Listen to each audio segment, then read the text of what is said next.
গাড়িতে ওইটা দেখি এক আপা একটা বিশাল বড় সাইজের মোরগ নিয়ে বসা।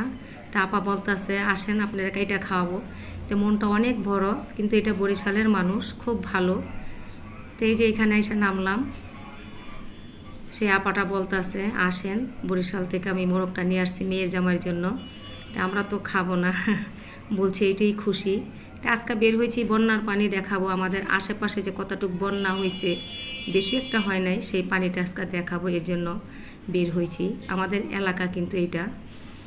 তাই আর বিকাল টাইম রান্না বান্না করে খাওয়া দাওয়া করে বের হয়েছি পিয়ালকে নিয়ে। ওকে নিয়ে একটু হয়তো বেলপুরিও খাবো। আসসালামু আলাইকুম আপু ভাইয়ার, আশা করি ভালো আছো, তোমরা ভালো থাকো দোয়া করি। তোমরা যারা দেশ বিদেশ বসে আমার পুরো ভিডিওটা লাইক দিয়ে সাবস্ক্রাইব করে দেখো, তাদের আদর আর ভালোবাসা অন্তর থেকে জানাই। আজ একটা সুন্দর ব্লগ নিয়ে আসছি, পুরো ভিডিওটি দেখো, ভালো লাগলো অবশ্যই আপুকে একটা লাইক দিবা, সাবস্ক্রাইব করবা। তো আস্তে আস্তে আপার সাথে কথা বললাম, তো মনটা অনেক বড়। বরিশালের মানুষগুলো কিন্তু আসলে অনেক ভালো। তো এদের সাথে মিশতে পারলে তারা মন খুইলা মানুষকে সমাদর করে, আদর করে, ভালোবাসে। তো এই তো ওইটা আমি দেখাইতেছে আমাদের এলাকাটা। আপু ভাইয়ারা, আমরা সব সময় বন্যার পানি দেখা থাকি, যাদের নদী নালার সাথে ঘর দুয়ার আছে তাদের তো এক কথায় সব শেষ। তা আমাদের এলাকার বন্যাটা আজকে দেখাইলাম। এই যে বন্যার পানি এখানে আসছে, এখানে কিন্তু সব একটি শুকনা জমিন, শীতলক্ষা নদীর সাথে একটু জয়েন আছে, এর জন্য ওই নদীর থেকে একটু খালদা পানি আসে, এই পানি দিয়ে আর কি আমাদের বন্যায় একটু ডুবায়।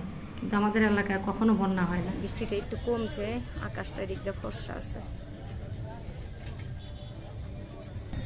নিচে নামবো, এখানে দেখি ইয়ালকে কিছু খাওয়ায় বাসায় চলে যাবো।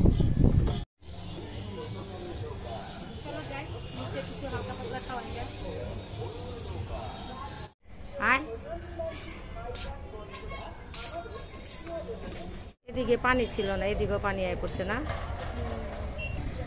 খালি রোডটা বাইসা রয়েছে, এই জায়গাটা বাইসা রয়েছে, পানি কম।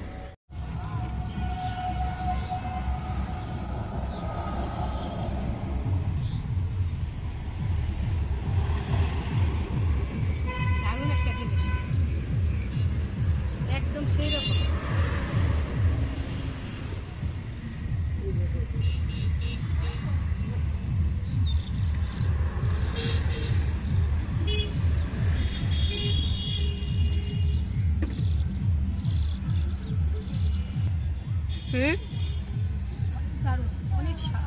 জাল জাল আছে,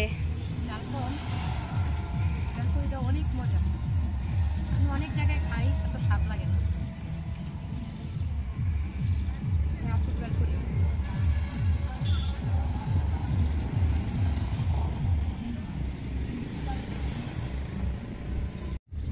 অনেক স্বাদ না, অনেক মজা, অনেক মজা।